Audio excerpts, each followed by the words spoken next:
Welcome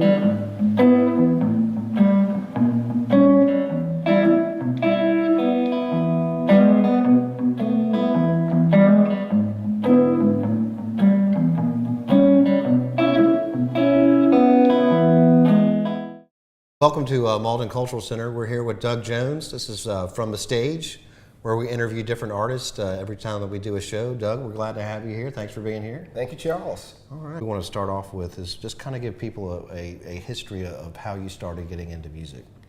Well, I am from Greenville, South Carolina. That's good. And I guess it all started when I went to college at Clemson and just started finding myself in situations where someone would have a guitar and be singing and playing. And that's when I just figured out that I could sing, and people enjoyed when I did. Oh. So obviously too, I had the privilege of growing up with a very musical family, at least in the singing department. We would always be singing harmonies in the cars from the time we were just little kids. So singing was something that we just did and didn't have to really ever practice at it. We just had a good ear for it, I guess. So we're going to talk about the first song that you wrote. Now you told me that you and a buddy went on kind of a foreign study or after school kind of trip to Australia. Now how did this song, outside of that come about?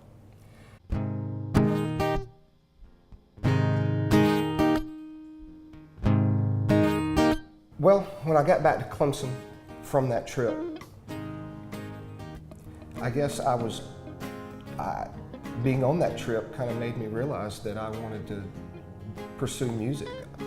Touch the ground in Melbourne town, both too scared to make a sound. Nothing but each other and our lives strapped on our back. Miles and miles away from home, with nothing left to do but roam. Drown our fears in bitter beers. Obviously, when I picked up the guitar and started to write Land of Oz, that was a very fresh experience in my mind, and I wanted to somehow, I guess, chronicle that, and came out. Day by day, mile by mile, we cross that barren land in style. The beauty of the outback, pure and smooth and wild and free. Nights you'd hear the dingoes cry as the Southern Cross lights up the sky. Nothing that's more beautiful to me. Well, we didn't have a world we know, didn't have a care. Two good old boys raising hell down on the road from there. I think of all the good times that two of us have shared. I'll tell you what a time it was, living in the land of Oz. In the land of Oz.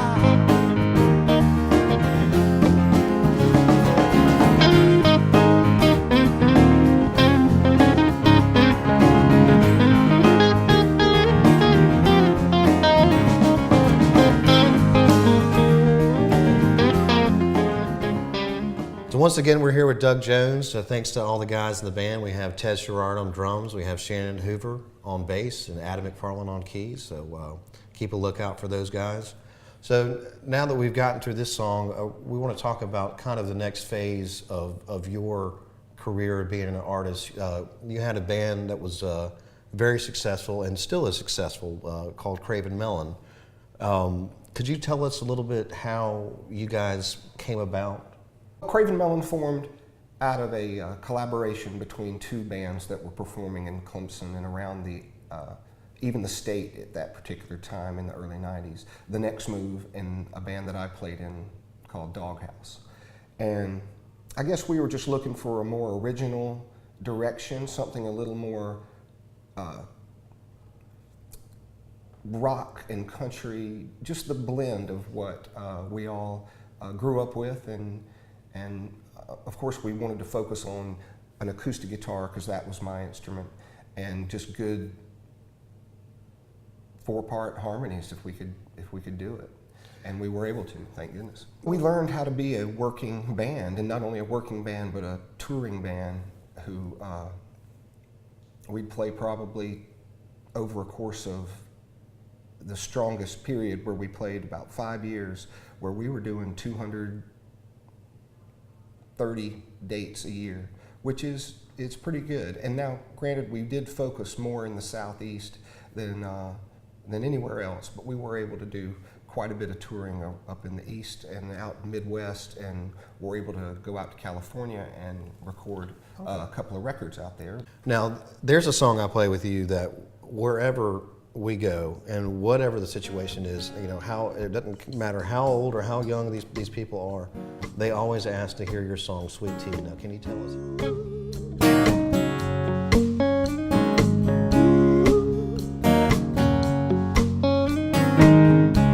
If you find me sleeping in the shade, will you promise to bring me all your sweetness? All my plans are hanging in the palms, dear. All my thoughts are lost in Paulie's interest. One of those travel situations where when we found ourselves out on the road, I just grew up drinking sweet tea. Waves are softly rolling, salty breezes blow. I guess at that point I started to realize how special it was that no one else really has it outside of the area. They might give you some sugar and a glass of And that's iced tea. not sweet tea. Yeah, you gotta. But it comes right down to, baby, don't tell me where I wanna be.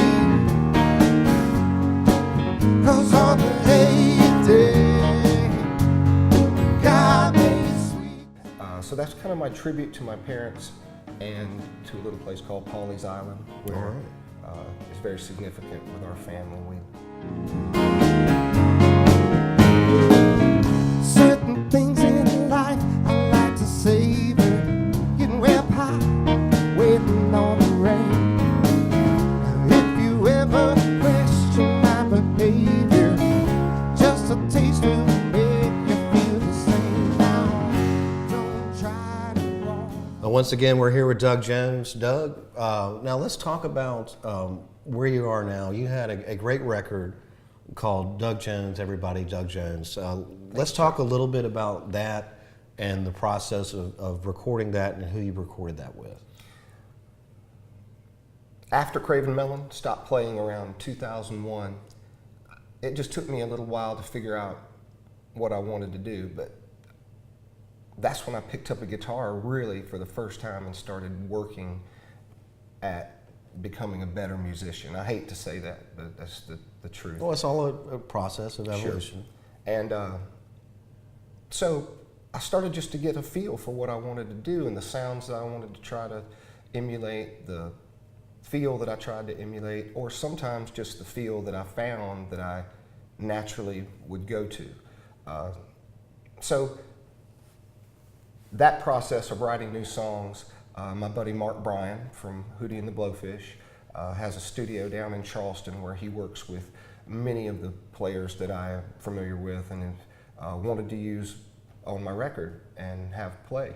So it was just a natural place to go and record, and Doug Jones, Everybody Doug Jones, came out of that. Well, can I ask you this?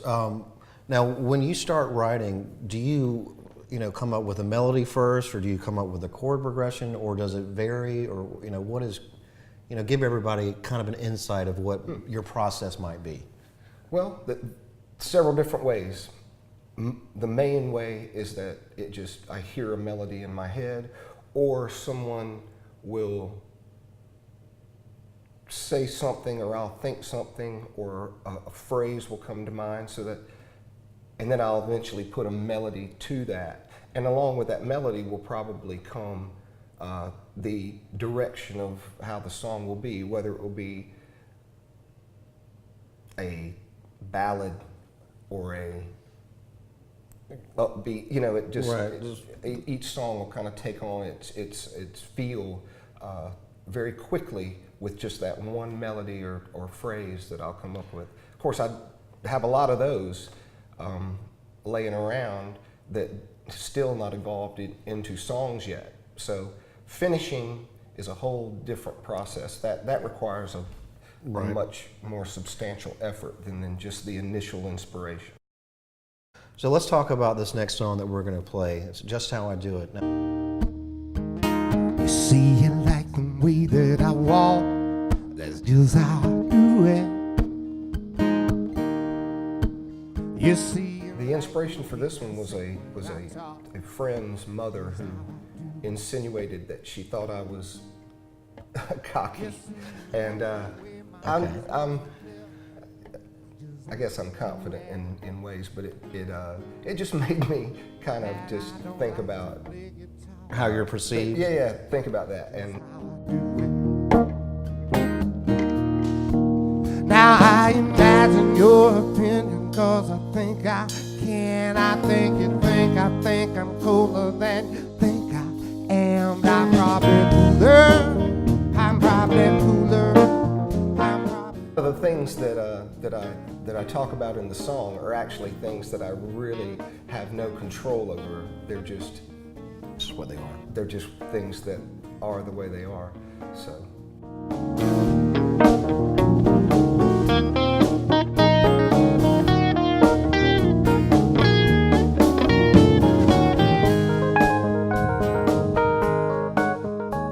And now, Doug, we're going to talk about my favorite subject, myself. This next song that we're going to feature is a song of mine that I wrote with Jeff Chandler. It's called Spread the Love. And I've enjoyed you singing on it.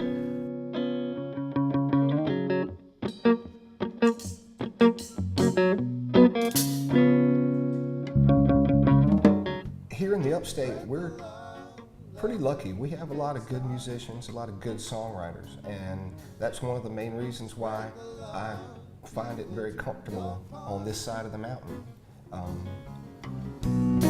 Well, I know that in my dream, well, I saw that sun again. It was another fall, another loss in time in my mind. Spread the love, let the healing start. Spread the love, people do. Now, how do you think that we could bring some more attention to some of these, really good songwriters that we have in our area here? Well, I think we could certainly benefit from more of a songwriter, singer-songwriter night that I used to do one actually at the Handlebar back in the day, the Harmony Grit Supper Club, which featured local regional songwriters, and that's kind of how we first started playing. I believe. Exactly, yes. But the dilemma in any situation like that is to try to connect with a crowd who's going to be willing to come out and be social and quiet at the same time, and allow people to do what they do, to say what they want to say, whether it be upbeat, sad, just an opportunity and a venue to do that. So we should certainly, maybe even through this, be able to coordinate a regular event. Yeah, I think that was something. That would be great, and I think it's important. Obviously, when you're a performer, like the audience it's equally as important as what you're doing, regardless of what medium or whatever. If they're not engaged, even if you're being engaging, then it really doesn't come off as a success. And it is a weird equation to get all of those things going at the right time. But I do think that through shows like what we're doing here and through other events in our area, that we will hopefully be able to bring some more attention to what the artists are doing here. But so once again, I want to thank Doug Jones for being here. I want to thank the Mauldin Cultural Center, our sponsor, Chicora Alley. If you guys want to find out any information about what goes on here at the Mauldin Cultural Center, or about our artists, or about any of the musicians that were played today, at least stick around for after the credits.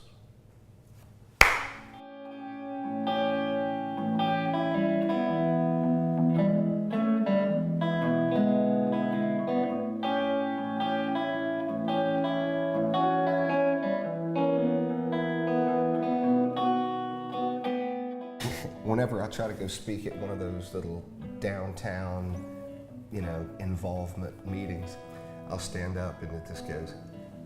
I'm